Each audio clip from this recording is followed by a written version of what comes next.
de experto a experto, donde el conocimiento se convierte en diálogo. Víctor, bienvenido a este podcast de experto a experto. Te agradezco el tiempo que te estás tomando para platicar con nosotros de toda la experiencia que tiene Víctor Vázquez a lo largo de estos años que has hecho tu doctorado, que eres un especialista en manufactura. Y quisiéramos iniciar, Víctor, sabiendo quién es Víctor Vázquez. Muchas gracias por la invitación, Gerardo. Bueno, Víctor Vázquez, pues soy mexicano, orgullosamente chilango, ¿va? Pero vivo en Monterrey. A veces, ¿va? A veces vivo en Querétaro, depende de cómo esté el trabajo. El, Básicamente, bueno, vengo de una familia este, de otros tres hermanos tengo, ¿verdad? Somos cuatro hermanos. Yo estudié ingeniería mecánica en el TEC de Monterrey, en el campus Querétaro. Soy ingeniero mecánico administrador. Eh, y siempre tuve yo la cosquilla de estudiar en los Estados Unidos, de estudiar fuera de México. Bueno, de hecho, desde la preparatoria. Nada más que mi papá me sentó y me dijo, oye, pues no hay billete, o sea, tranquilo. También eran otros tiempos, eran tiempos donde había, el tipo de cambio era controlado y era muy inestable entonces la economía de México. Entonces me dijo, no, tranquilo, estudia la universidad y luego vemos, ¿no? Entonces, pues ya me gradué de ingeniero mecánico, no sé por qué traía yo prisa, en hacer la carrera, pero en lugar de 4 años y medio, ¿verdad?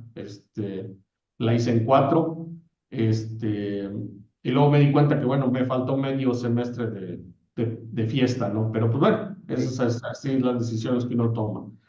Entonces la hice en 4, salí a trabajar y empecé trabajando en una empresa de forja que está aquí en Querétaro. Me gustó mucho. Sin embargo, no estaba yo en la posición que quería. Yo quería este, cosas de diseño, de procesos, de diseño del producto, y la posición que tenía era de mantenimiento. Entonces, después me salgo de ahí, me voy a Black & Decker. Eh, y estoy en Black & Decker en un proyecto de reducción de desperdicios. Después uno de mis profesores, él decide lograr tener una beca y se va a los Estados Unidos y me hablan del TEC de Monterrey y me dicen, oye, hay una posición aquí de profesor, necesitamos reemplazar a esta persona que se va, y creemos que tú tienes las cualidades para empezar a trabajar, porque yo ya había trabajado alrededor de 2 años en el centro había un centro de apoyo en el TEC de Monterrey entonces, y yo había trabajado yo 2 años como practicante, dando mi servicio social, etcétera, en ese centro. Entonces me invitan, entro yo al TEC de Monterrey, y entonces ahí ya empiezo a cuadrar lo del posgrado, ¿no? Entonces, llega un proyecto precisamente de la empresa de forja con la que yo había trabajado, llega un proyecto de forja, y entonces me enamoro mucho más de la parte de forja y de la parte de simulación. Yo era entonces tomé el liderazgo en la simulación de elemento finito. Y estoy hablando cuando, en una época que mucha gente no conocerá, o sobre todo los jóvenes, en donde cálculos que hoy podemos hacer en un teléfono, ¿sí? Necesitábamos una computadora en un cuarto de 20 por 20 metros, ¿va? Con aire acondicionado y con un montón de gadgets para mantener todo ese equipo funcionando. Entonces, hago ese proyecto fue una de las primeras satisfacciones. Primero porque para mí fue una reivindicación con respecto a la empresa, que no me había dado la oportunidad de estar en diseño, porque generamos un diseño que terminó ahorrándole a la empresa 35 centavos de dólar por cada forja fabricada, ¿no? Lo cual es parece poquito, pero es una cantidad significativa en cuanto al costo general del producto, ¿no? Eso fue mi primer encuentro con esta parte. Entonces, de ahí conozco yo acerca del doctor Altan, que es un especialista en forja, un gurú, digamos, ¿va? Y entonces me empiezo a interesar y viene la convocatoria de Fulbright CONACYT. Eh, la, la, la conozco, voy a concursar, concurso y afortunadamente me eligen y el Instituto de Educación Internacional, que es quien maneja Fulbright CONACYT acá en México, por lo menos la parte americana, ellos me consiguen ir a la Universidad Estatal de Ohio, que es donde estaba el doctor Altan como profesor, ¿va? Entonces de ahí llego yo a trabajar en el centro. Me costó trabajo que me hiciera caso porque entonces él tenía una impresión diferente de los mexicanos debido a algunos otros estudiantes que no había tenido una buena experiencia con ellos, ¿va? Sí. Entonces me cuesta trabajo, pero finalmente me dan la oportunidad de trabajar en un proyecto de fatiga mecánica y térmica para herramientas de forja en caliente. Entonces me empiezo a involucrar, pasan 2 años, hago la maestría y continúo al doctorado. Entonces yo arranco el doctorado en, eh, y entonces lo que ocurre es que mi supervisor durante los 2 años que hice yo el proyecto de fatiga, o que estuve participando en el proyecto de fatiga, él decide irse a trabajar a la industria porque él terminó su doctorado. Ok. Entonces deja un espacio vacío para un ingeniero de staff. Y entonces pues resulta que, pues ahora sí que por estar en el lugar correcto, en el momento correcto, me permiten ser ingeniero de staff del centro de investigación donde estaba yo estudiando la maestría, ¿no? Y el doctorado, perdón. Entonces ahí ya empiezo a hacer funciones de ingeniero de staff, aparte de estar estudiando el doctorado, y me involucro mucho con proyectos con la industria. De hecho, el 90% del fondeo que yo logré durante mi estancia como ingeniero de staff fue con proyectos de la industria, ¿no? Fueron aproximadamente cercano a $700,000 en un periodo de 4 años. Solo $70,000 de esos eran de un proyecto que venía de fondos de gobierno. El resto es todo consultoría y apoyo a la industria, ¿no?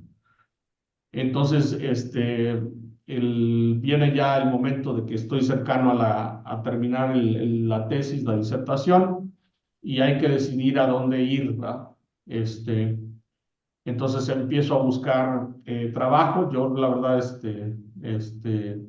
mm, no quería regresar a trabajar en una universidad. Yo quería hacer cosas un poco más aplicadas. Sí. Y en México, bueno, hay ciertas limitantes en las universidades para poder hacer cosas aplicadas, ¿no? Entonces, empiezo yo a buscar trabajo en Estados Unidos y no se abren oportunidades, porque en ese momento era un momento medio chistoso en la economía, donde estaban creciendo la industria de defensa en Estados Unidos, pero no tanto la industria de manufactura, de forjas. Entonces, las oportunidades que había eran en defensa y como yo no era ciudadano, pues no podía aplicar a esos trabajos porque requieres una cierta control de confianza y una serie de cosas ahí en cuanto al manejo de información y demás, ¿no? Ok. Y entonces ya, un poquito ahí medio cansado y demás, me reflexiono y digo, pues, ¿qué quería yo hacer? ¿Para qué me vine a Estados Unidos? Y entonces dije, no, pues me vine para abrir una empresa de consultoría. Para eso vine, o sea, vine para aprender, acumular conocimiento y entonces después ofertar el conocimiento. Entonces dije, ok, entonces me regreso a México en agosto del 1999, solo temporalmente, o sea, solo vine de visita, vamos a llamarle, aprovecho esa vuelta y fundo la empresa de nosotros, que es Consultores CPM. Eh, y entonces ya la fundamos, ya tiene RFC, ya tiene todo. Y yo me regreso a Estados Unidos. Yo aún no había terminado mis actividades en Estados Unidos. Y entonces empiezo de forma remota, empiezo a tratar de empezar a buscar qué es lo que sigue, cuál es el siguiente proyecto. Entonces, yo sigo entrevistando de todos modos en Estados Unidos y también en algunas empresas en México. Eh, y finalmente llega el momento de, este, de no retorno, ¿no? O sea, el momento en donde ya no se puede renovar más la visa, y justo 2 días después, me ofrecen un trabajo en Detroit, y entonces, les digo, no, pues yo ya me voy a México, esto está decidido, y esa empresa que me ofrece el empleo, me dice, ok, ¿sabes qué? Entonces necesitamos que nos hagas este proyecto. Entonces, mi primer proyecto ya como director de la empresa o como consultor principal de la empresa es este, con una empresa americana. Ahí es donde empiezo, ¿no? Ok.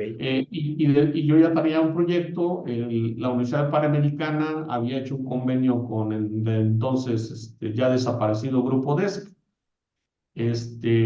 Ahora Escuo y Dana y otras empresas, ¿va? Pero el grupo DESC hizo un convenio con la Universidad Panamericana para formar a su personal, ¿va?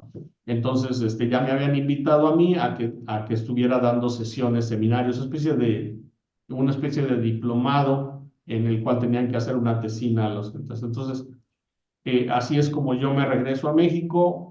A la hora de decidir en dónde, pues revisamos y bueno, la Ciudad de México, bueno, es problemática, sí puede haber trabajo, pero luego Guadalajara, pues no conozco muy bien, es grande y demás, ¿va?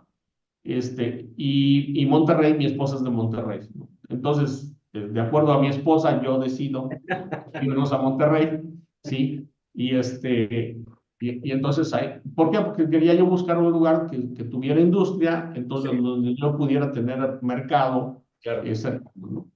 Entonces, así es más o menos ese es un resumen muy rápido de la historia, ¿no? Y hace aproximadamente 25 años es cuando arrancamos este proyecto, ¿no?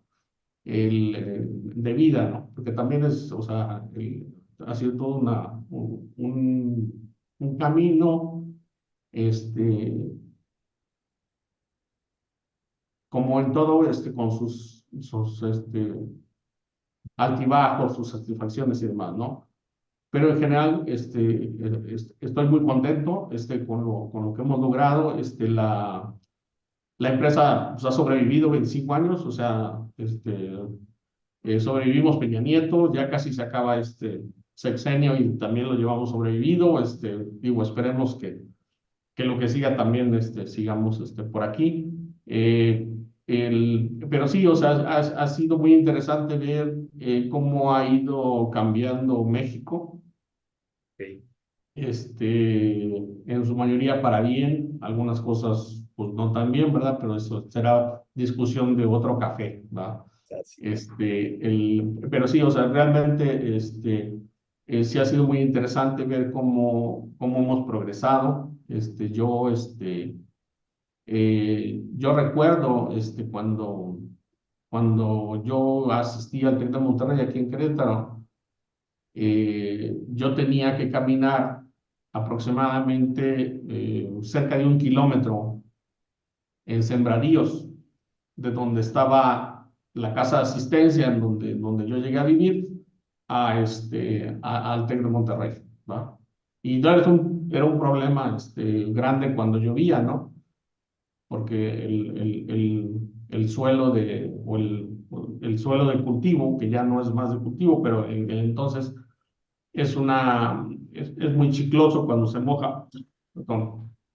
Este, entonces, llegaba como con medio metro más de altura a, este, a la escuela porque se pegaba el lodo en los zapatos, ¿no? Entonces, esto era todo un desastre si llegaba a llover. Aparte de que había un canal y había que cruzarlo, entonces, era una serie de cosas. Pero a fin de cuentas, también vivió una inundación, se nos inundó el TEC de Monterrey ha de haber sido en el 90 no, como en el 89 por ahí. Se nos inundó el TEC de Monterrey y ese fue todo un desastre. Se desbordó el canal ese del que estoy hablando que tenía que cruzar, se desbordó y, o sea, hay una diferencia entre el borde del canal y el terreno donde está el TEC, hay más o menos una diferencia de como, ha de ser 1 metro de altura. Entonces sí estuvo medio rudo ahí para todos, ¿verdad? Todos los pisos bajos del TEC, o sea, se echaron a perder. Así Pero es. fue muy interesante, igual. Lo interesante es que ahora pues está todo urbanizado. Cuando ibas antes a las empresas sabía dónde estacionarse, ahora no hay. En particular Querétaro, pues ha crecido mucho. Entonces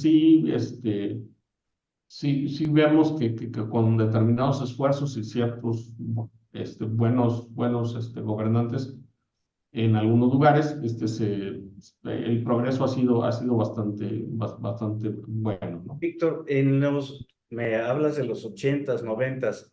Sí, Me tocó vivir también en Querétaro a principios de los 90s. Era muy diferente al Querétaro de hoy. Me acuerdo, solo había una tienda departamental muy pequeñita allí en el centro de la ciudad. Pero bueno, pues a nosotros nos tocaba también, Víctor, ir a las empresas a ofrecer sistemas, a ofrecer tecnología, software. Y lo mencionaste, hay un grupo muy importante que también atendimos allá, que hoy ya no existe. ¿Qué pasó con esas empresas, Víctor? Llegó nueva tecnología, no se sí. hicieron cambios adecuados, estas ventas son ventas de la empresa que le dan más rentabilidad. ¿Qué ha pasado con esas empresas de los 80s, 90s a las Mira, empresas de ahora, Víctor? sí, mira, la evolución, o sea, Querétaro siempre fue un líder en manufactura. Sí, Cuando yo llegué aquí existía ya Tremec. Tremec es una empresa que hace transmisiones manuales. señor. Ellos fabrican la transmisión del Corvette, fabrican la transmisión del Trans Am, y creo que también tienen uno de los modelos de Ferrari, ¿va? O sea, es una empresa que hace cosas top of the line y tienen alrededor de, creo que son 70, 80 años de fundación. Entonces ya existía Tremec, existía otra industria que se llamaba Industria del Hierro. Ujú. Industria del Hierro hacía cosas de pailería grande, ¿verdad? O sea, eh, tanques de almacenamiento, torres de reacción, etcétera. Y también tenían una división donde hacían maquinaria pesada, donde hacían, entonces, sí, Querétaro siempre había sido una parte de manufactura importante. Lo que ha cambiado es que las empresas, por ejemplo, yo trabajé en Black and Decker, Ujú. trabajé en Black and Decker Sí. y y en Black and Decker lo que hacíamos había algo de die casting, había inyección de plástico, troquelado y ensamble, básicamente, ¿no? Pero la mayoría del personal, era alrededor de 2.000, 2.500 empleados. Entonces, el 80% de los operarios estaban en la parte del ensamble. Cuando el ensamble se encarece, por más que nada porque China surge, ¿no? Sí. O sea, China surge como un oferente de ensamble, con mano de obra muy barata entonces Black & Decker cierra la planta y así como ellos, mucha maquiladora se fue, ¿va? Entonces empieza a cambiar la estructura de las empresas. La estructura de las empresas empieza a cambiar a ser menos maquiladores y más desarrolladores. Sí. Claro, cuando llega una empresa nueva actualmente a Querétaro o al Bajío o a cualquier otro lado en México donde se pueda establecer, llegan con instrucciones de trabajo, llegan con normas, llegan con... Y entonces durante los primeros 5 años prácticamente nadie le puede mover a nadie, ¿sí? O sea, de hecho hasta tienen un robot para darte manazos si quieres cambiar dibujos y demás, ¿no? Pero a medida que van entendiendo la capacidad de innovación, de mejora que tiene el mexicano, en eso empiezan a soltar, ¿sí? Y a veces a los 10 años ya la dirección ya no es más un extranjero, sino es un mexicano, ¿sí?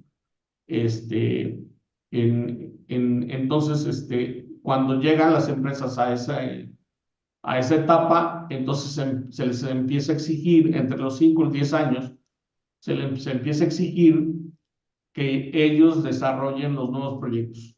Ya lo que tendríamos que son las casas matrices se despegan y dicen, ¿sabes qué? Yo ya no tengo tiempo de andarte cuidando como si fueras niño, ¿verdad? Ya aprendiste, ya sabes qué hacer, ya tienes los criterios. Y entonces, ¿por qué? Porque también lo cierto es esto. Cada vez hay menos gente técnica en las escuelas en Europa. Sí, uno lo puede ver porque, por ejemplo, cuando yo estuve en Estados Unidos, de 80 estudiantes que trabajábamos en el centro de investigación, probablemente éramos 70 extranjeros. De 80 a 70 extranjeros. 70 extranjeros, principalmente hindús, chinos, coreanos, taiwaneses. Eso era lo principal. Había algunos europeos, pero que venían digamos, de Europa del Este, ¿va? Japoneses también, había japoneses. Y teníamos visitantes alemanes. Los alemanes iban por periodos cortos, o sea, iban 6 meses a hacer una tesina y se regresaban, ¿no? En ese entonces, en Alemania, sí había extranjeros, pero la proporción de estudiantes alemanes en ingeniería era al revés, era 90% alemanes, 10% extranjeros. Hoy, si tú vas a las universidades de Alemania, están más o menos 60% extranjeros, 40% alemanes.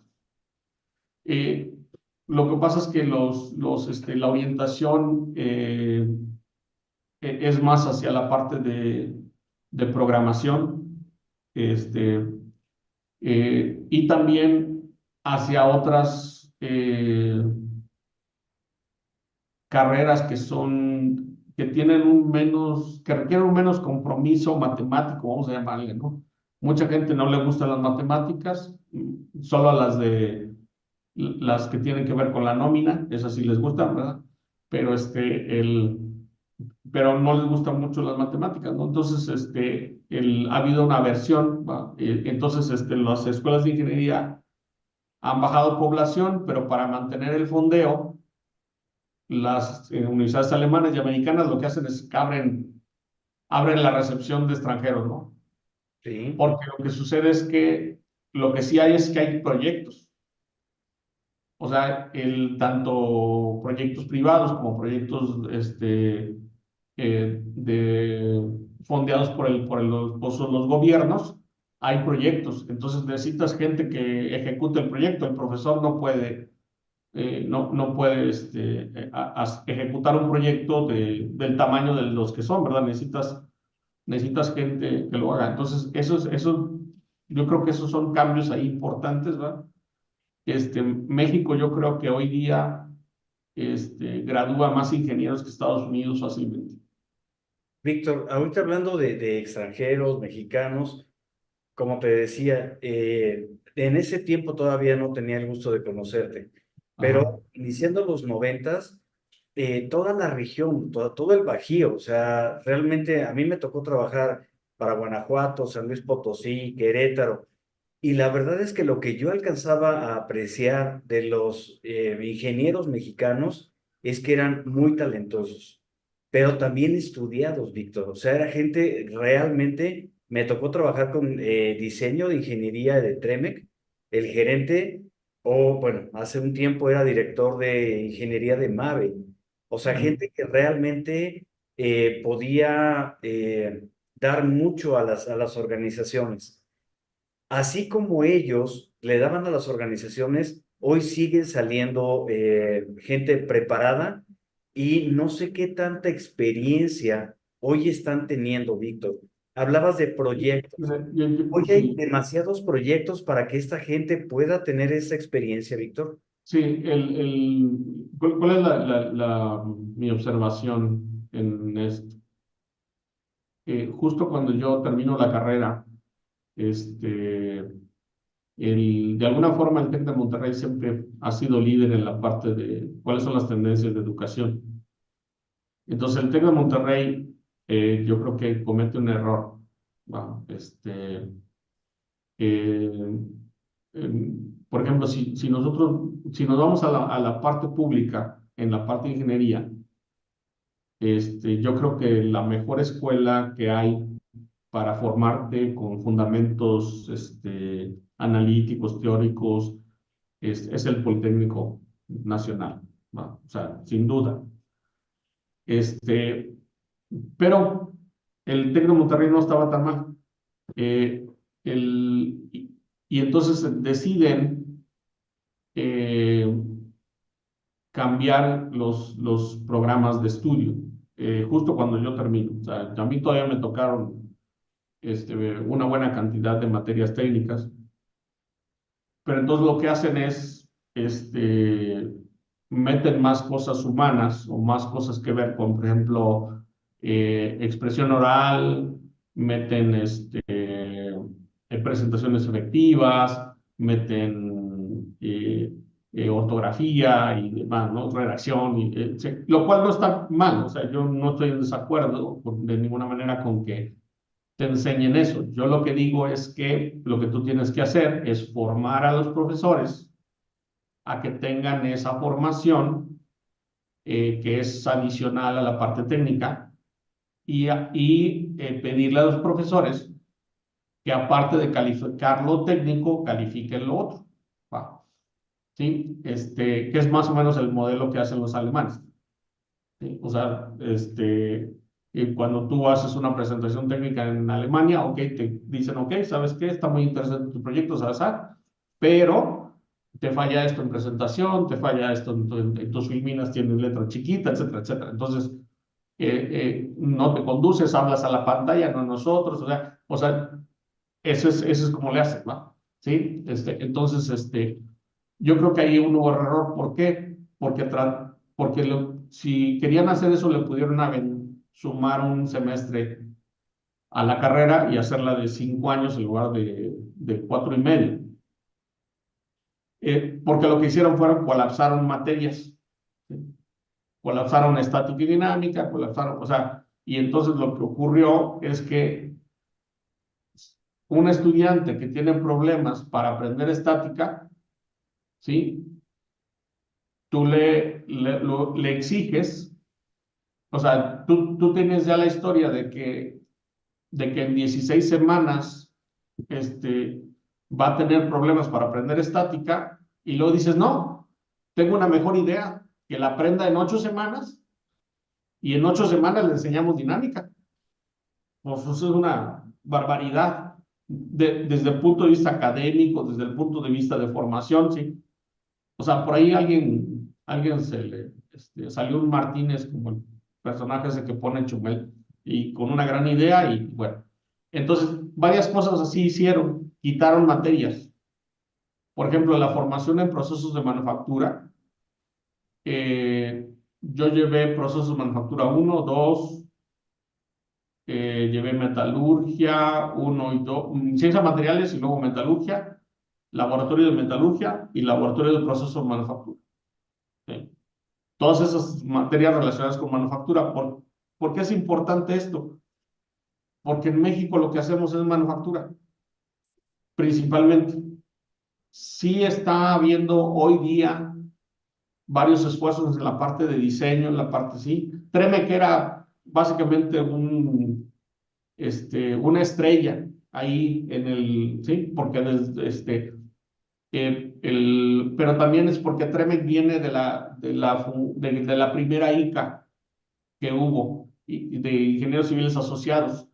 Sí, esa es la empresa que era dueña de Tremec. Entonces es de una formación técnica muy sofisticada. Ya con Slim es otra cosa, eh, pero entonces eh, se sacrifica la técnica por otras habilidades, en lugar de conjuntarse. Y entonces lo que sucede mucho es que, aunque vengan con conocimiento los muchachos al trabajo, a los proyectos y demás, me refiero a los ingenieros que entran, ¿sí? Los tienen muchas lagunas. Y yo lo veo dentro de lo que hacemos en la empresa, es formación de continuo en materias que pues nadie más está dando, básicamente, o en cursos que nadie más está dando. Eh, y lo que vemos es eso, o sea, que tenemos gente, o sea, llega gente con mucho talento, con mucha idea, con mucho conocimiento práctico, pero con poco entendimiento de qué está pasando. Teórico, el entendimiento es más teórico, ¿no? Que práctico. Sí, bueno, yo más que llamarle teórico, porque a veces teórico tiene una connotación negativa en nuestra cultura, ¿va? Es una falta de conocimiento de fundamentos, ¿no? Por ejemplo, reglas muy básicas de cómo se transmite el calor. Pues de lo caliente hacia lo frío, ¿sí? Nunca de lo frío hacia lo caliente. Pero luego empieza, como hay una observación del proceso, al no tener el fundamento, de repente te dan la versión al revés, de que el calor está yendo de lo frío a lo caliente. Y pues, no. Entonces ahí dices, ahí hay una laguna, ¿sí? O sea, no, o a veces también lo que ocurre es esto, el, los ingenieros industriales, que no, o sea, digo, más allá de la carrilla que se hacía en la carrera, en la diferencia entre ingenieros mecánicos e industriales, los ingenieros industriales, su formación es en calidad, en logística, en eficiencia de procesos, sí, y tienen esas habilidades y esa formación, ¿verdad? Sí, pero tienen una formación muy pequeñita, ¿sí? ¿Sí? En procesos de manufactura, ¿sí? Sí, y no soy yo, es el que diseñó el programa, ¿no? ¿Sí? Entonces, de hecho, a ellos les daban el procesos de manufactura light, ¿sí? ¿Qué quiere decir procesos de manufactura light? Sin ecuaciones, ¿sí? O sea, nosotros nos daban ecuaciones para calcular fuerzas, temperaturas, etcétera, y a ellos se les hacía light. O sea, decía, nomás apréndete de memoria este cachito y ya. Sí, entonces, luego las empresas contratan ingenieros industriales para responsabilidades de ingeniero de manufactura. Y entonces esos pobres muchachos, ¿sí? Que son talentosos porque después de 5 años, 10 años, ya son muy buenos y ya saben moverse muy bien. Pero los primeros 5 años, o sea, debe de ser un martirio tratar de entender qué está pasando, ¿va? Sí, para aquel que quiere entender, aquel que dice, no, yo nomás voy a seguir aquí lo que dice la hojita de proceso, ¿sí? Y si me preguntan, yo hice esto, ¿verdad? También hay gente así. Oye, Víctor, me recuerdo que fuimos a una compañía muy grande en Atlacomulco. Ah, IBM te trajo para que apoyaras con ese proyecto en la parte de simulación y ah, todo lo que tenía que ver con la manufactura. Por ahí ahora es que me diste clases en vivo de qué estaban haciendo estas personas y qué errores estaban cometiendo, Víctor. También tuve la oportunidad de ir contigo a Puebla, a una mm, empresa también muy famosa de herramientales. mm, Y también lo que me decías era los errores que estaban cometiendo al hacer la manufactura, Víctor. Y bueno, yo lo que pude conocer por la gente que te traía es que eras un especialista, eras un gurú en la parte de simulación, eras un gurú en la parte de manufactura. Esta experiencia que tú tenías hoy, bueno, hoy sigues siendo una persona, que estás en la cima de esta parte, ¿no? Eres reconocido por nosotros que trabajamos ahí en la manufactura, pero mucho de este conocimiento se ha desvirtuado, Víctor. Hoy todos dicen que son consultores, hoy todos dicen que con estudios pueden hacer mil cosas hacia al empresario, hacia la persona que tiene el problema. ¿Qué le dirías? ¿Cómo él puede distinguir a quién llamar ante una situación problemática que tenga en la empresa? ¿Cómo debo de manufacturar? ¿Cómo debo de hacer la extrusión, la forja, la inyección de plástico? ¿Él qué sí, debería seguir, Víctor? sí, mira, creo que es un punto importante. El, hay dos cosas de cambio relevante en la forma de acercarnos a la resolución de problemas, ¿no? O diría yo ahorita tres, ¿va? Una es la simulación, ¿va? La simulación se ha democratizado porque este, el,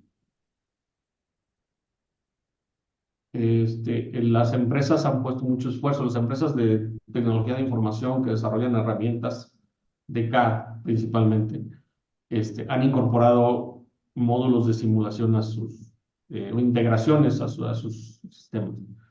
Entonces, hoy día, vamos a decir, cualquier ingeniero siguiendo tutoriales de YouTube puede hacer una simulación. Ok, Eh, es decir, puede operar el programa, ¿no? Este, la otra cosa que tenemos es esta cosa que se llama Industria 4.0, que ya ahorita está bajando el hype y estamos yendo nomás a la inteligencia artificial. exacto. Pero sin Industria 4.0 para nada sirve la inteligencia artificial. Sí, o sea, eso es algo que mucha gente. Entonces, el asunto es que se trata de hacer tan amigable los programas, inclusive los argumentos de venta de quienes venden estas aplicaciones, ¿sí? Convencen al empresario de que nomás es comprar una caja y ya. ¿Va? Una caja, abres el programa y el programa hace las cosas. No, no es así. ¿Sí? La, por ejemplo, en el caso de Windows 4.0, inteligencia artificial, el sistema que tú vayas a usar tiene que ser entrenado por un experto. si el sistema lo entrena a alguien que tiene lagunas en su conocimiento, entonces resulta que el sistema va a tomar decisiones erróneas. Y sí va a ser artificialmente tarugada. Sí, o sea, eso es lo que va a hacer. Sí, de plano. O sea, ¿por qué? Porque está mal entrenado. Sí, esa es una parte importante. Y entrenar un sistema de inteligencia artificial toma en promedio 3 años. ¿Sí? O sea, con un experto humano, ¿verdad? Porque pues es lo que tenemos, expertos humanos. Sí, sí, sí. Este, entonces, regresando un poco a la parte de la democratización de la simulación, lo que ocurre es que al ser tan democrático, cualquier persona que puede generar un resultado puede sentirse empoderado para dar una opinión. Eh, ¿Qué hace la diferencia? Y yo diría que aquí sí, para contratar un consultor, pues tiene que ver las credenciales, ¿sí? Tiene que tener tanto credenciales de experiencia o recomendaciones, pero también tiene que tener formación académica, Sí. ¿sí? Eh, hasta cierto nivel, en la especialidad a la que tú necesitas, ¿verdad? Sí, ¿por qué? Porque en la formación académica, ¿sí? ¿Qué distingue a alguien, por ejemplo, de que es, que es un graduado de ingeniería, la que tú quieras, y alguien que termina el doctorado en alguna disciplina de ingeniería? ¿Qué los distingue? ¿Sí? O sea, no necesariamente el que terminó el doctorado es más inteligente y más innovador que el que no lo terminó. Eh, Simplemente es más tenaz, ¿va? Sí. Sí, eso sí. O están en diferentes tiempos. Este está arrancando y este ya está avanzado, ¿no? Entonces, pero una de las cosas que lo distinguen es el tiempo que se dedicó a estudiar algo, un fenómeno, un problema. Entonces, aquel que le dedicó mucho tiempo, que estuvo revisando información de diferentes fuentes y demás, pues va a tener mejores decisiones. ¿Por qué? Porque tiene más información. ¿Sí? Y el que apenas está experimentando, ¿sí? Es como aprender a manejar, ¿sí? O sea, no es lo mismo el que está aprendiendo a manejar que el que es piloto de pruebas, ¿va? O sea, ¿por qué? ¿Qué lo distingue al piloto de pruebas? La cantidad de horas manejando. Sí, entonces, pero entonces, ¿quién quieres tú que te asesora cómo manejar mejor? ¿El que está aprendiendo a manejar o el piloto de pruebas? Digo eso, ¿sí? No, O no, sea, no, ok, Víctor, yo lo ¿sí? veía contigo, o sea, cuando llegábamos a estas organizaciones, esto que dices de la experiencia, que es muy importante, ya te caíste, ya te enfrentaste a problemas similares, ya lo resolviste, o sea, de alguna manera esa experiencia, pues, se tiene que pagar, ¿no? Y ese pago que tú hiciste de todos estos años aprendiendo y equivocándote y volviendo a hacer las cosas y demás, bueno, pues esto es un diferenciador muy importante. ¿Por qué te lo comento? Porque hoy tú vas a las expos, a las convenciones, y hoy te dicen, es que la inteligencia artificial, todo viene inteligencia artificial, todos son consultores, pero lo que te están vendiendo son programas, Víctor. Sí, Sí, yo soy consultor, pero yo ya voy sesgado. Yo ya voy a sí, venderte lo que a mí me conviene por cuota del fabricante venderte, ¿no?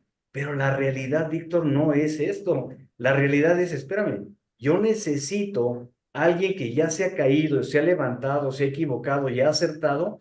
Creo que esto es muy importante, Víctor. Esta experiencia, poderla adquirir. Y si no tienes una guía, que te vaya diciendo el paso uno es este, el paso 2 es este. Prepárate, estás maduro para recibir tecnología. Yo creo que eso es lo que hoy nos está faltando, ¿no? En la industria en México. Sí, o sea, sí, definitivamente es que tú tienes dos tipos de gerentes, o tres. Tienes tres. Eh, el gerente autoritario, que exige sin dar ningún tipo de soporte, ¿va? El gerente de Excel, le llamo yo, el que hace sus iteraciones y sus simulaciones sencillitas en Excel, dice, no, mira, si le quitamos 3 gramos a esto, vamos a ganar tanto, entonces quítele 3 gramos, ¿no? O y tienes otro que es más escaso, que es el gerente que dice, vamos a estudiar cómo podemos hacerlo mejor. Y ese que es escaso es el que necesitamos, porque cada vez tenemos más demandas. Por ejemplo, estos 2 años que hemos pasado eh, han sido realmente duros para las empresas exportadoras. Y la razón es esta, el valor del tipo de cambio. En muchas empresas, porque así está estructurado el negocio, ¿va? Sí, y aquí nadie se debe de enojar porque los negocios se usan para ganar dinero, ¿sí? Y se van a hacer esquemas para lograr que finalmente en la bolsa de los accionistas quede más dinero, entonces nadie te tiene que enojar por eso. Pero lo que sucede es que muchas empresas exportadoras tenían márgenes muy pequeñitos y con el tipo de cambio y el incremento en el costo de nómina, el costo de energía, porque se paga en pesos, ¿sí? El costo de insumos, se comió, si no todo lo que era margen de utilidad, una buena cantidad. ¿Sí? Y entonces, ¿qué es lo que tienes que hacer? Eficientar los procesos. Tienes que irte a decir, ¿cómo gasto menos energía para hacer lo mismo? ¿Sí? Ayer mismo estaba yo dando un curso de extrusión de aluminio y les decía, oye, en la extrusión de aluminio se producen los lingotes por fundición y luego pasan un proceso de homogenizado. Después los enfrían a temperatura ambiente y después ya los mandan a la extrusora. Bueno, los vuelven a calentar y los mandan a la extrusora. Le digo, oye, ¿por qué no haces un cuarto donde los puedas guardar calientes? O sea, ¿por qué no los guardas a 200 grados, 300 grados centígrados? ¿Sí? En lugar de guardarlos a 20 grados centígrados. Dices que necesitaría un cuartote. Le digo, sí, pero si tú haces la cuenta de la cantidad de energía que necesitas para convertir o para lograr las propiedades que se necesitan, ¿sí? Este, el, entonces ahí lo que tú podrías ahorrar, si te necesitas calentar a 480 y tú los guardas a 240, te vas a ahorrar la mitad de tu factura de gas si logras hacer eso. Haciendo un cuarto aislado que va a estar, que ok, te va a costar, Sí, ¿sí? Te va a costar, pero la cantidad de billetes que vas a ahorrar es impresionante. Vas a poder probablemente cada 3 meses hacer un cuarto de eso, con la factura de gas. Entonces, dice, oye, ¿por qué no haces eso? O la otra dice, oye, les digo, oye, ¿por qué no usas aluminio líquido? ¿Sí? Y aquí parece un poquito raro, ¿no? Este término, pero básicamente lo que ocurre es que para hacer los lingotes, compran lingotes más pequeños, los funden, y luego hacen los lingotes en la dimensión que ellos necesitan, ¿sí? Bueno, hay empresas en México ya que en lugar de entregarte una tarima o tarimas con lingotes, ¿sí?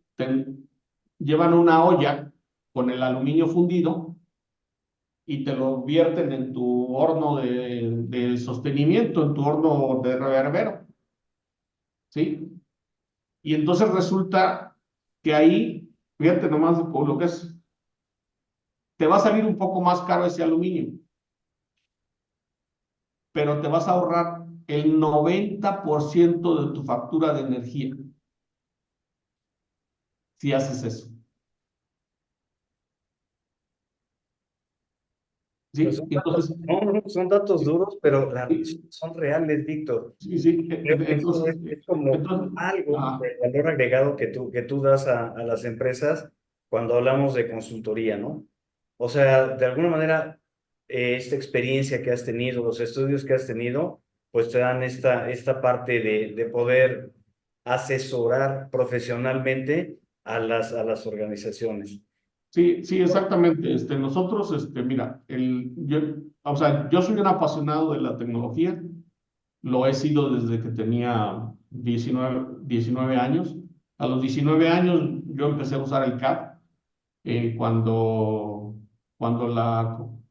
las computadoras eran de 64K, o sea, ni siquiera eran megas, 64K. Sí, entonces, siempre me ha gustado. Pero lo que yo les digo a mis clientes es esto, ok, nosotros ofrecemos softwares de simulación y servicios de simulación. Pero les digo, ten la confianza de que no nada más en nuestra organización sabemos operar el software. Nosotros conocemos el proceso de manufactura que tú quieres analizar. Entonces podemos ayudarte a hacer una simulación que efectivamente te lleve a ti a tomar decisiones, ¿sí? Que van a mejorar tu proceso, que van a hacerte más eficiente, que te van a ahorrar dinero, ¿no? Por ejemplo, recuerdo lo de la empresa está por ahí, por Atlacomulco, a la que fuimos, ¿sí? Que lo que encontramos, y luego, bueno, ahí tuvimos una discrepancia con el gerente de ingeniería, porque ahora sí que decía que sus datos eran diferentes de los de nosotros, ¿verdad? Pero lo que encontramos es que ellos podían ahorrar, me acuerdo en ese entonces, con el proyectito de benchmark que estábamos haciendo, ellos podían ahorrarse $300,000 anuales en materia prima para un solo producto, ¿sí? Y ese software que promovíamos entonces, costaba una licencia perpetua $50,000, ¿no?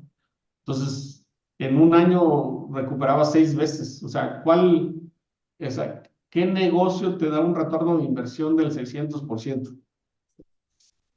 Sí, y entonces cuando tú pones la parte de simulación, la parte de ingeniería, la parte de análisis de proceso,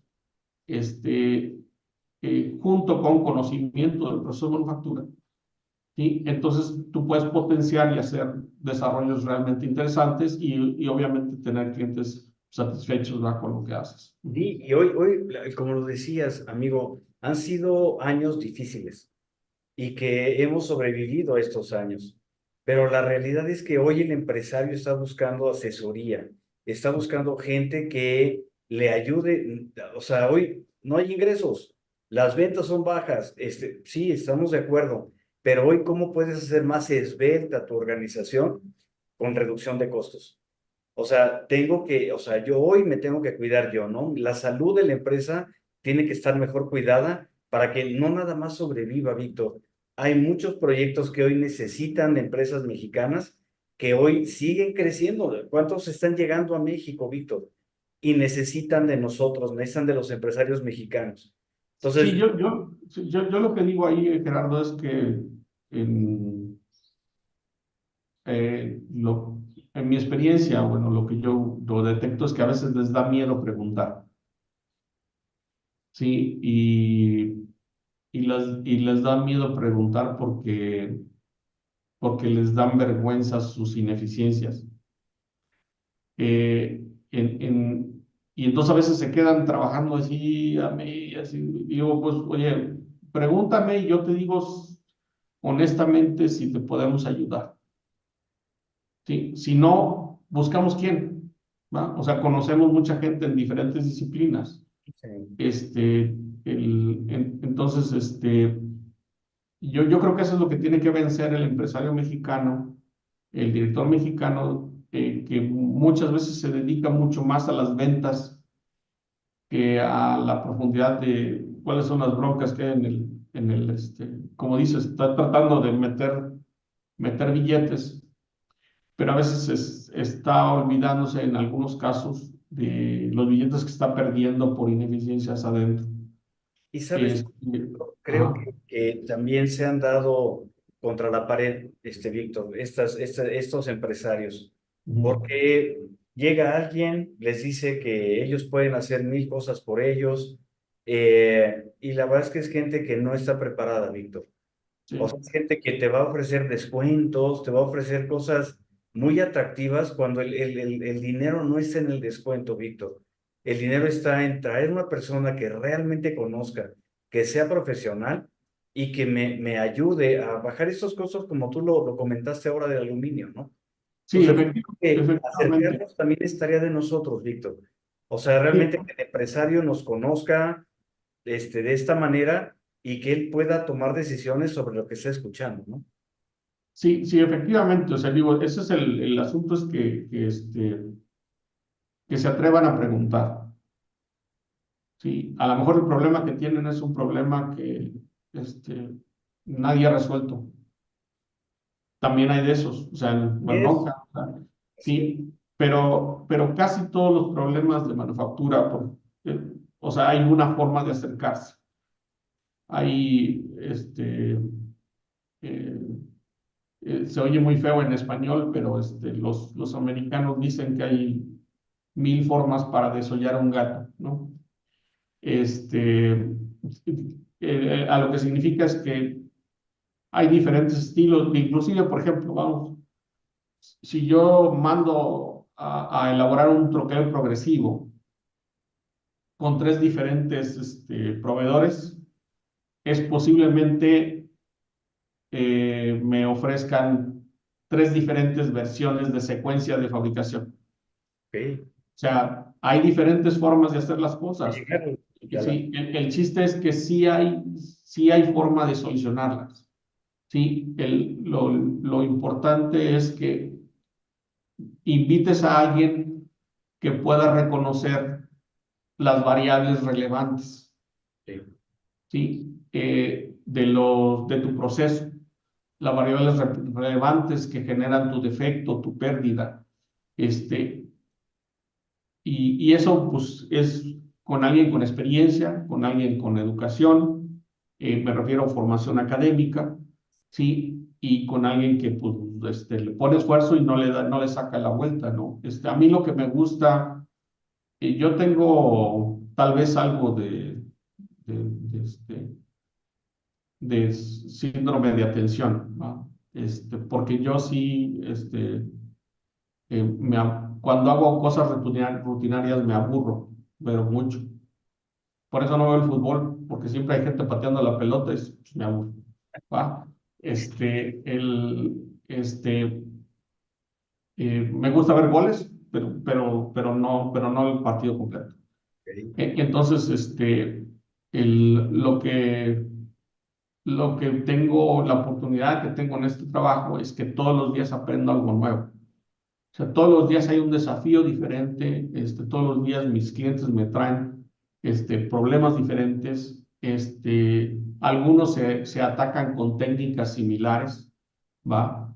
Pero todos los días hay algo nuevo. O sea, todos los días hay que hacer una consulta en internet, todos los días hay que hacer una consulta en algún libro, o sea, y eso es lo que a mí me fascina, o sea, que todos los días puedo aprender algo. Y la cuestión es que eso que aprendo lo sintetizo y posteriormente en algún momento lo voy a usar para educar a alguien que toma un curso con nosotros, ¿no? Y yo creo que esa es la satisfacción más grande. Hace unas 3 semanas tuvimos unos muchachos de una empresa de die casting que solo tienen formación técnica. Ok. Y entonces ellos me platicaban de un caso donde no podían meter unos pernos que tiene la pieza en tolerancia, ¿sí?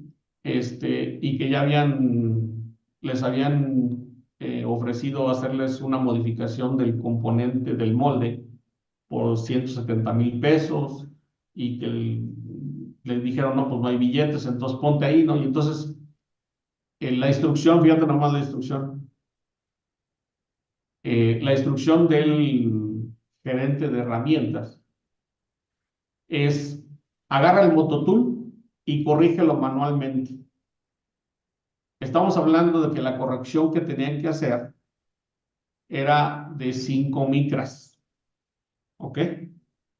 Imagínate qué humano puede controlar 5 micras con un mototool, por favor, ¿no? Entonces ya analizamos el problema y dije, no, mira, vamos a ver, echamos un poco de números y dije, mira,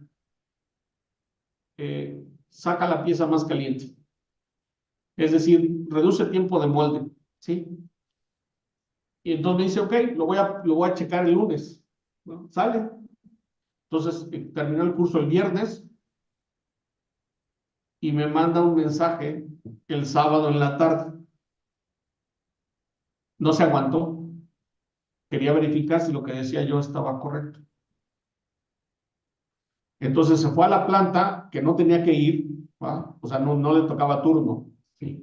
Estamos hablando de gente que no está indicado como ingeniero, que es técnico nada más. Y, y hizo las modificaciones en el proceso de la máquina y entró en tolerancia. ¿Sí? Entonces, un consejo que costó lo que costó el curso, ¿sí? Que con respecto a los 170,000 pesos es una fracción, ¿sí? Una décima parte. Con una décima parte de la inversión, ¿sí? Primero, con los 170,000 pesos no iban a arreglar el problema, pero un buen consejo te resuelve un problema que estuvieron batallando ellos desde que el molde era nuevo y ya tenían 1 año y medio con ese problema pidiendo desviaciones, ¿sí? Entonces, esa es la parte importante de que un consultor puede traer. Está el famoso chiste ese, ¿no? Que son 20 centavos por el tornillo, ¿sí? Y son 50,000 pesos por saber qué tornillo mover. O sea, básicamente. Víctor, pues el tiempo se nos fue. Te agradezco mucho el espacio que nos brindas. Sé que estás muy ocupado. Y bueno, la idea es que nos acerquemos a los empresarios, a la gente que necesita consejos, que necesita asesoría de esta manera. Víctor, una última pregunta. Un libro que nos recomiendes que haya marcado tu vida. Mira, ahí hay muchos que la verdad es que ahora sí, no va a ser como Peña Nieto, pero sí hay muchos. O sea, yo soy un enamorado de los libros. O sea, sí. Claro, afortunadamente ahora son digitales, ¿no? Si no, ya me hubieran corrido de mi casa. ¿Ok? Pero yo tengo una historia muy, muy larga con los libros. Inicialmente, hay una anécdota. Mis papás compraron una enciclopedia que se llama El mundo de los niños de Salvat. Y en un verano, me parece que fue alrededor de los 11 años, son 16 tomos. En un verano me leí los 15. Y el 16 no lo leí porque decía guía para padres. Y entonces dije, no, esa no es información para mí, es para los papás, ¿no? ¿Ok? Ese es uno de los donde me interesé en cosas de la naturaleza y demás, ¿no? Mi papá también compró toda una enciclopedia de Time, también de varias cosas. También era muy asiduo a los libros. Este, Luego, posteriormente, ya en mi juventud, en mi preparatoria, en las enseñanzas de don Juan de Castaneda.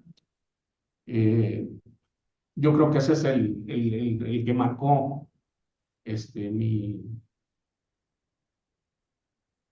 parte de mi forma de ser. Ok. Don Juan es un brujo, ¿va? Jackie. Y una de las cosas que son varios libros, está Viaje Islán, Las enseñanzas de Don Juan, Relatos de Poder, ¿va? Son algunos de los títulos de Castañeda. Pero en alguno de estos libros, sí, él introduce el concepto y disculpe la palabra, pero dice el pinche tirano, sí. Entonces dice, tú tienes, y le dice le dice a Castañeda, sí, le dice, tú tienes que buscar quién es tu pinche tirano. Y entonces dice, oye, pero si es un tirano, yo tengo que alejarme de él. Dice, no, si tú te acercas al tirano, el tirano viene siendo lo que te da todos obstáculos, ¿sí? Entonces, si tú te acercas al tirano y estudias cómo vencerlo, entonces aprendes a vencer obstáculos.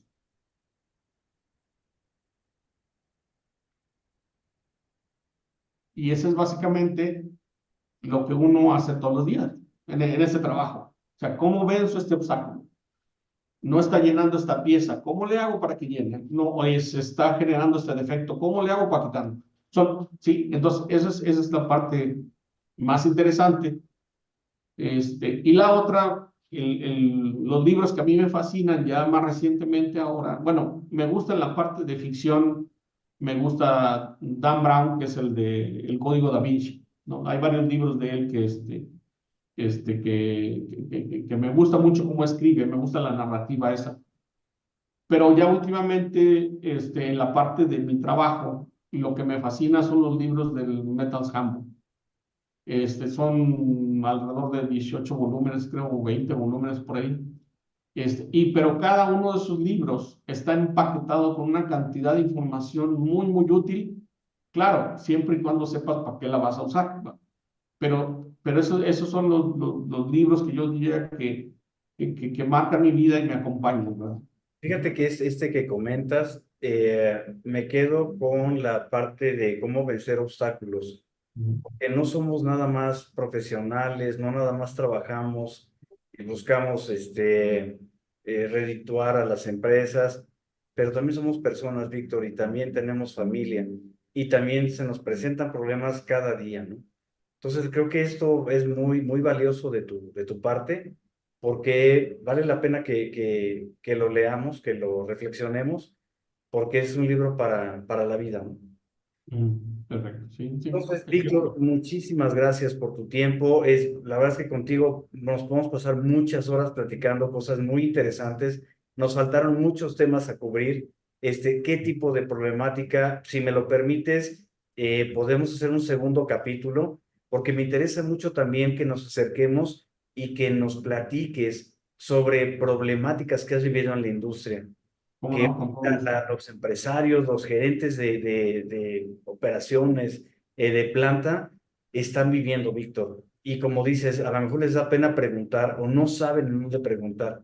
Si nosotros podemos acercarles información, creo que va a ser de mucho valor nuestro granito de arena, aportándolo al conocimiento de los demás. Sí, sí, exacto, sí. Entonces, sí, te agradezco mucho la invitación. La verdad me pasó un momento muy agradable. Y sí, si me vuelves a invitar, pues yo con todo gusto ahí Ya, vamos a coordinar una hacemos segunda el sesión. siguiente capítulo. Mi querido Víctor, un abrazo muy, muy fuerte. Sabes que se te estima con cariño. Que estés muy Sí. bien, Víctor. Nos vemos en la próxima sesión. Cómo no, muchas gracias. Hasta pronto. Cuídate. Gracias a ti. Hasta Bye. luego.